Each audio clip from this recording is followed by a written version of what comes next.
Thank you for coming.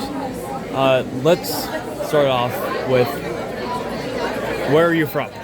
I'm from Manley County, Kentucky. I live in a little town named Wellington, and we're in the foothills of Appalachia, so eastern Kentucky. That's my area. That's where I'm from. That's where my family lives. But I'm glad to be here in western Kentucky for FFA camp this week. Right on. So, how did you get started with FFA? I have gone to 50% of interviewed. I've been, first few questions I ask, where are you from, and how did you get started? Like, a lot of them either most of them didn't join by their own volition. They were kind of like, you're doing this, by their parents, or it was just all that they knew.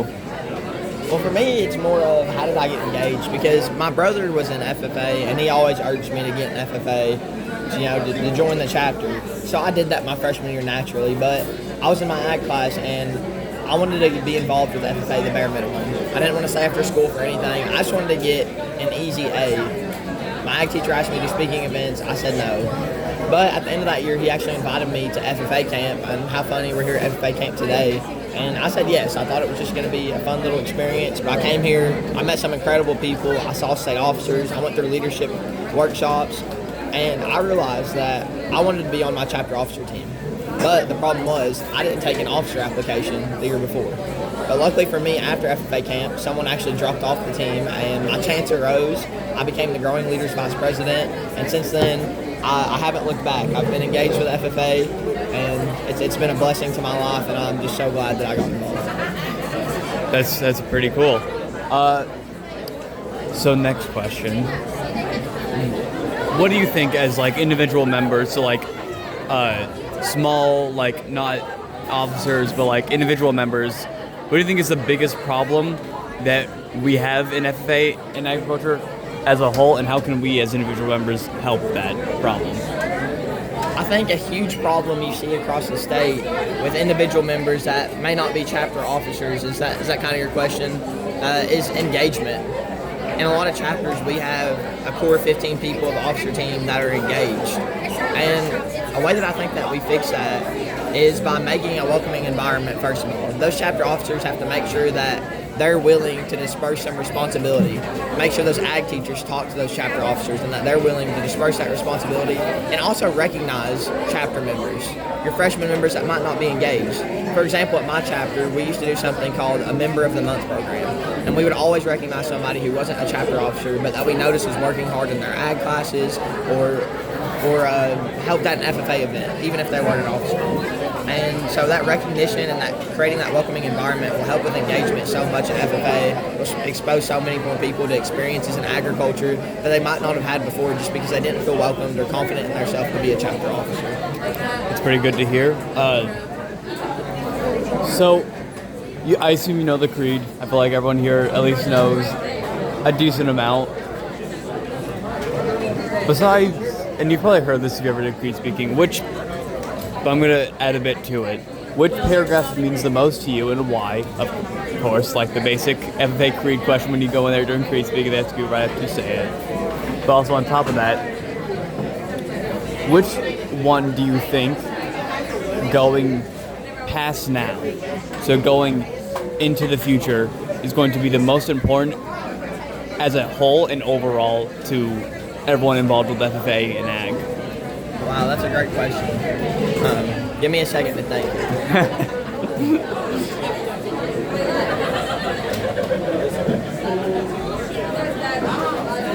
I mean, this might be a basic answer, but I really like the first paragraph of the creed. Me too.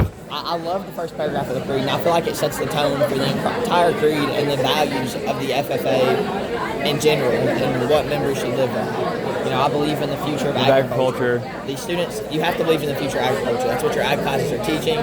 If you're at FFA and you think agriculture is going downhill, I mean, what are you doing? You have to believe in innovation in the future, and with a faith born not of words but of deeds. Achievements will opened by the present and past generations of agriculturalists on the promise of better days through better ways. And I really love the better days through better ways line. So that encourages members to seek better days for themselves and better days for others through better ways, whether that's community service and FFA, whether that's starting their own supervised agricultural experience project, advocating on social media, better days through better ways. I love that line right there. I think it's so encouraging. Yeah, and it can also be interpreted, I've always kind of seen it as through better days, through better ways, meaning like, although the landscape of agriculture is always changing, there's always something new, we can always find the better day through the better ways of new technology, through better automation to help push agriculture further into the future and so that it never really dies. Absolutely. Yeah, and I love that. E.M. Tiffany in 1933-34, whenever it was written, he wrote, I believe in the future of agriculture, in the entire first paragraph to be the first paragraph. He did that for a reason. Exactly. Which means something. Absolutely.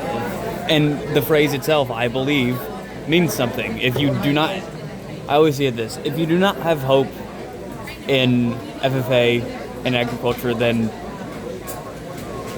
what are you doing? What are you doing? Yeah.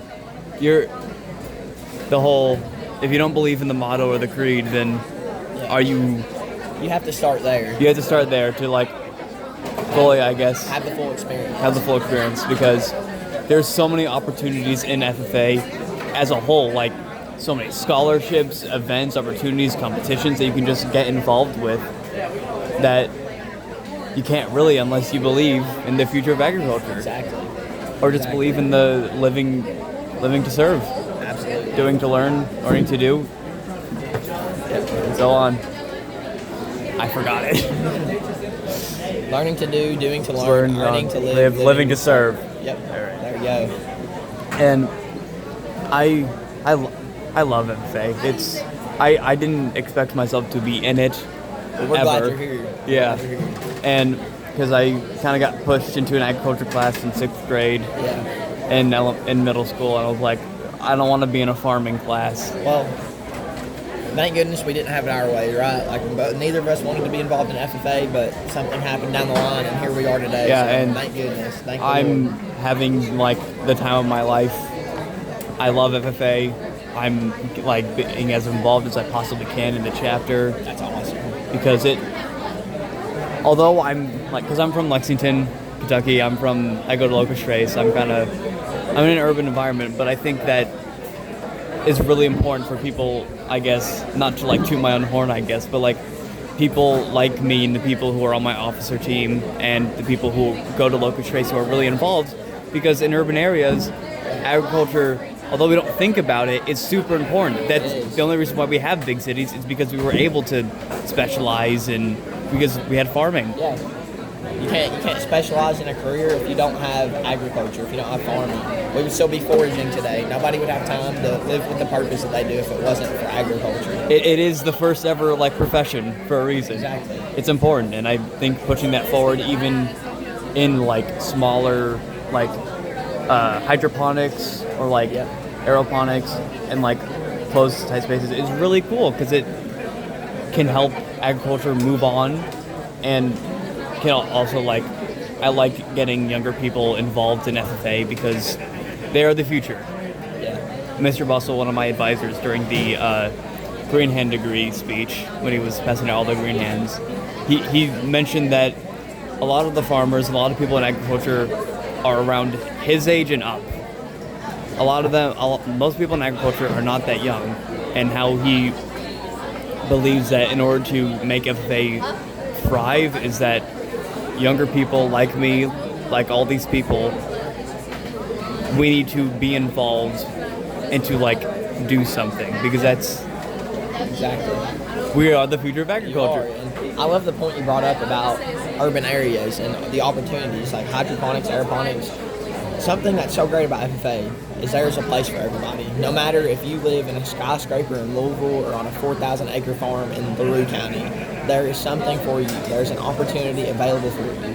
And everybody, whether you want to be a doctor in the future or you do want to work in agriculture, there are life skills that you can learn. There are leadership skills that you can learn, from public speaking or career development events, learning teamwork, communication, or even agricultural specific career skills. There's truly something for everybody and a place where everyone can thrive. I fully do not believe people when they tell me I got nothing out of the class, because even if you can't put it into words, you probably did. Yeah, if you truly buy in and you pay attention, you're getting something out of the class. Yeah. I mean, you might have to search for it if you're not exactly interested in agriculture, but if you're truly investing yourself into that and paying attention like you should be, then there's something that you can get out of it. There's opportunities that you can find, but sometimes you have to take that initiative yourself and grasp it. Like taking an initiative to like sign up for that committee chair position, initiative to like run for office, and just having the like to be like, well, the worst that can happen is that I don't get it. And then you can just try again. And I feel like a lot of people are kind of afraid of the word no, which no, especially when you're like at my age, I'm going to my sophomore year, so I'm still pretty young. But when you're like my age, no doesn't really mean like no forever. It's a no for now. Like maybe later. Maybe later, because you being told no can be the best thing to ever happen to you, because then you can learn, because then you can go ask why not, and you can get a whole bunch of like critiques about like why you didn't get it, and then you can work on yourself to be better. Exactly. That is a great point of view. And another point you brought up there is taking critique and making yourself better.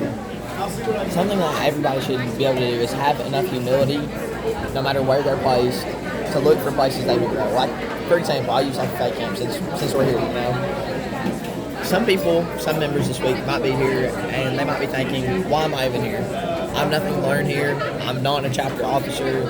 Or maybe they are a chapter officer, but they think I'm just a committee chair. I don't really have a role.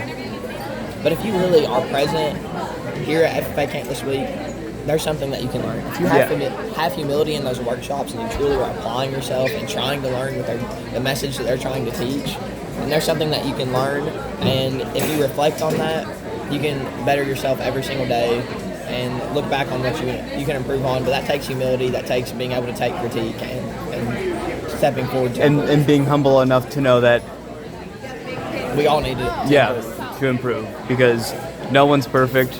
As much as I love Caroline, she's not perfect. Yeah, exactly. No one's perfect, but we can always strive to be the best version of ourselves, and not being better, like they said at the night session last night, striving not to be better than the other people, but striving to be a better you than you were from yesterday. Exactly. And that's really important. Yep. Well, thank you for your time. Absolutely, man. I appreciate